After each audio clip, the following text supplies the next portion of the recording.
Для того, чтобы не выглядеть невежливыми, в русском языке есть одна очень важная вещь, которую все студенты должны знать и иметь в виду при разговоре. Форма обращения на «вы» и на «ты». В некоторых языках степень формальности может проявляться меньше, как, например, в английском, где и «вы», и «ты» обозначают одно и то же – «you». Но в русском языке будет крайне невежливо подойти к человеку на улице и спросить «дорогу не подскажешь?»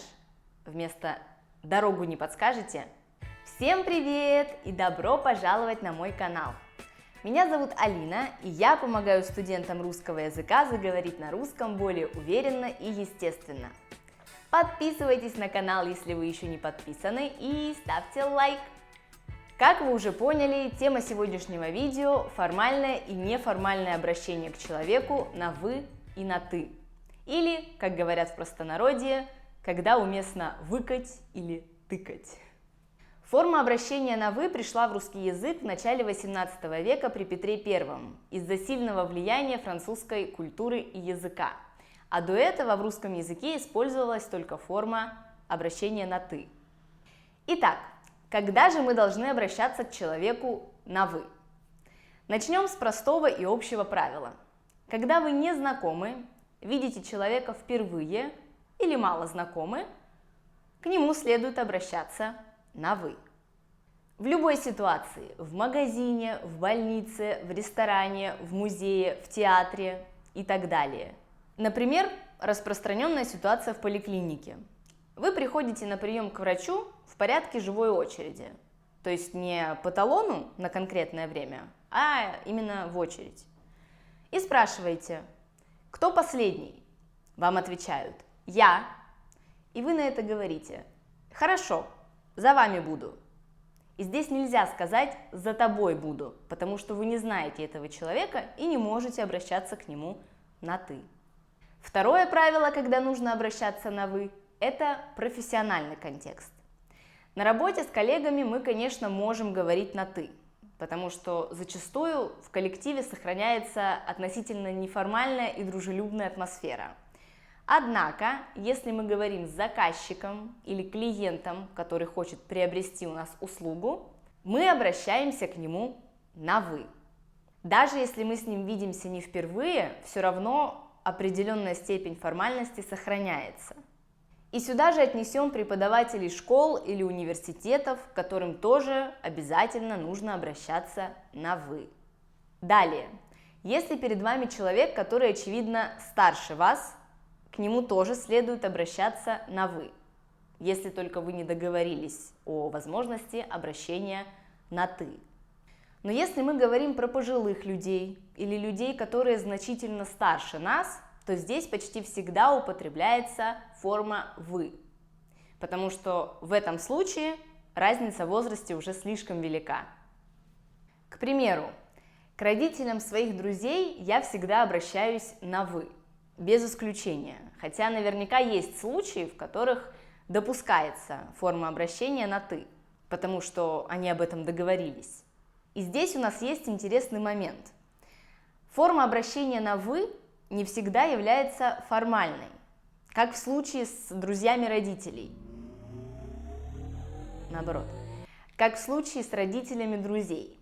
Почти всегда обстановка неформальная, повседневные разговоры, шутки, прибаутки, но мы все равно обращаемся к родителям друзей на «вы», потому что таким образом мы проявляем уважение к человеку, который старше. Еще раз, все индивидуально и у разных семей, людей может быть по-разному, но я говорю об общих и наиболее частых формах употребления. Когда же мы обращаемся на «ты»? На «ты» мы обращаемся к членам семьи, хотя бывают случаи, когда в семье такое воспитание, что даже к своим близким люди обращаются на «вы», но это не слишком распространено. К друзьям, к детям, даже если мы их не знаем, к ровесникам, с которыми мы уже знакомы, или к любым хорошо знакомым людям, с которыми есть договоренность общения на «ты». Говоря о договоренности, как спросить человека, можно ли перейти на «ты»? Я уже сказала, можно перейти на «ты». Или «давай на «ты». Можно на «ты». Не против, если мы перейдем на «ты»? Это абсолютно нормальный вопрос, и если вы чувствуете, что можете общаться с этим человеком на «ты», но не уверены в этом, тогда вы можете спокойно задать этот вопрос и рассеять сомнения. Бывают такие случаи, когда не сразу переходишь на «ты», а потом это сделать уже сложно. У меня не раз были такие ситуации, когда я с человеком, который старше меня, начинала говорить на «вы», а потом он предлагал перейти на «ты». Но мне было уже сложно это сделать, потому что я застряла в формальности. Так что если вам кажется, что вы можете говорить с человеком на «ты», то лучше сразу у него об этом спросить. Теперь давайте рассмотрим на нескольких ситуациях, как себя вести и как правильно отвечать. Первое. Стоишь ты на кассе в магазине, и перед тобой кто-то чихнул.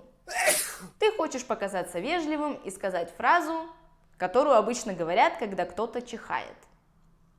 В какой форме нужно сказать эту фразу в данном контексте? Правильно, формальной. Мы не скажем «будь здоров» или «будь здорова», а скажем «будьте здоровы», потому что мы не знаем этого человека и не обращаемся к нему на «ты». Вторая ситуация. Идешь ты по улице и встречаешь своего друга или знакомого, а он идет со своим другом, с которым ты не знаком. Вопрос. Как обращаться к другу своего друга, с которым ты не знаком? Ответ. На «ты». Потому что друг моего друга – это мой друг. Шутка. Потому что мы примерно одного возраста, мы находимся в неформальной обстановке, и у нас есть один общий знакомый, который нас как бы объединяет. Теперь переместимся в рабочую обстановку. Как я уже сказала, с коллегами мы зачастую общаемся на «ты», а с клиентами и заказчиками на «вы».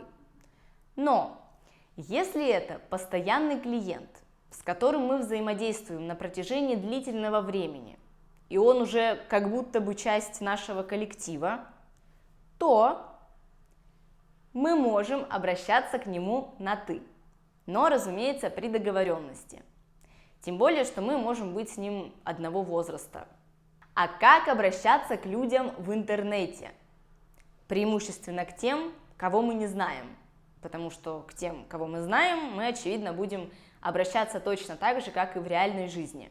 В интернете все гораздо проще. Никаких правил нет.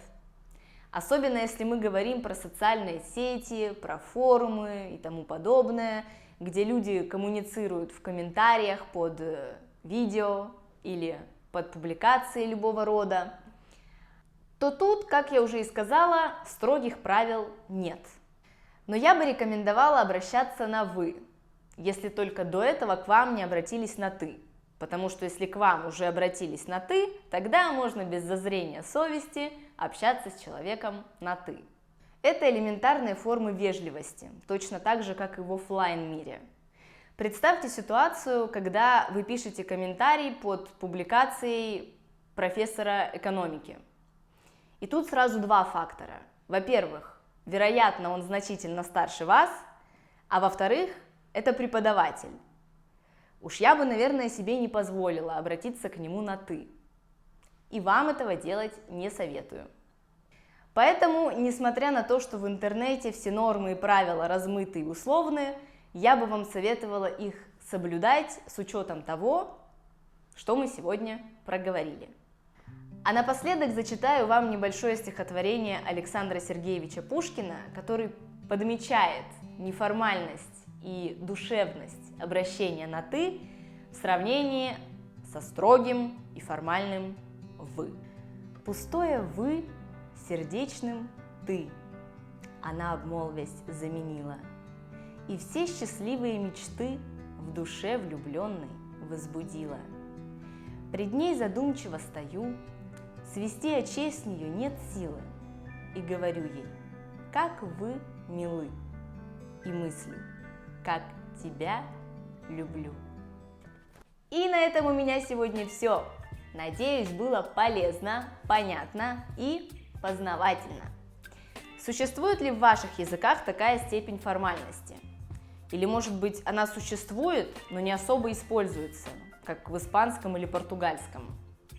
Пишите об этом в комментариях. Спасибо, что смотрели. Не забывайте поставить лайк и подписаться на канал. А я с вами прощаюсь до следующего видео и пока-пока! Существует ли в ваших языках такая степень формальности? Или, может быть, она существует, но не особо используется?